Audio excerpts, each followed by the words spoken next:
Hi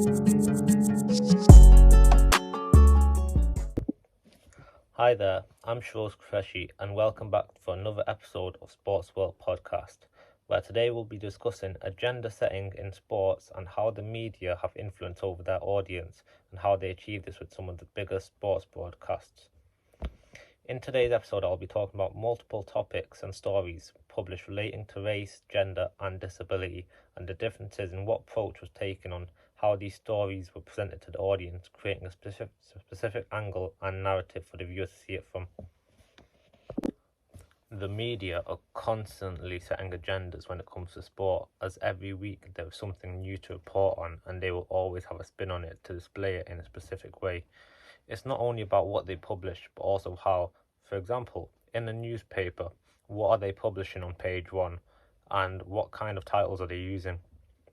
A brilliant recent example of this is Cole Palmer's recent success at Chelsea. He started very well, and all the newspapers have got him in the headlines on page one after an impressive performance against old club Manchester City. Race is a subject where, in the media, often praise is shown with a different form of language when it comes to black athletes. Performances of black athletes are normally represented as coming from their innate natural ability and their genetics, whereas white athletes are often presented to have achieved their success through hard work, dedication, and leadership skills.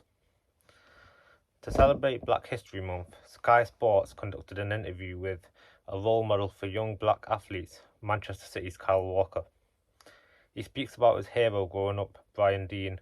Brian Deane scored the first ever Premier League goal against Manchester United, playing for Sheffield United, and paved the path for many young black athletes to follow in the future. Sky Sports also conducted a 27-minute YouTube interview with Rangers captain James Tavernier and Aberdeen's Marvin Bartley, talking about their experience with racism, now becoming some of the best black athletes in Scotland and in the league, and definitely being part of the minority in the league. For the media to publish something like this, it is well acknowledged in the ethnic community, as it shows they are happy to talk about important matters which may not get spoken about as much as they should. On the other hand, we also see a lot of black athletes get negative media attention which they may not deserve.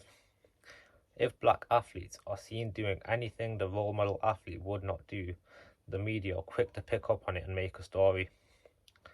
The common trend is to focus on black athletes out of control, violence and aggressiveness, according to Wanza 2009.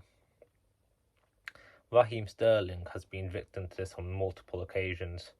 One of this was when back in his days in Liverpool, when he was photographed with balloons in his mouth, and media outlets were fast to caption it, "Liverpool star caught taking hippie crack." Although we are at a stage in our generation where sport is all-inclusive and almost anyone can compete, one's gender and sexuality can still hold them back, as the media paints a picture of certain sports being more masculine or more feminine. Even in Western societies, sport is still one of the more cultural elements where advances are timider, in professional sports especially, according to Kiernan Vincent 2014. Many athletes fear that changing their sexuality could be controversial and attract negative social media attention. It was only in 2013 when the first active athlete in one of USA's major leagues decided to openly come out.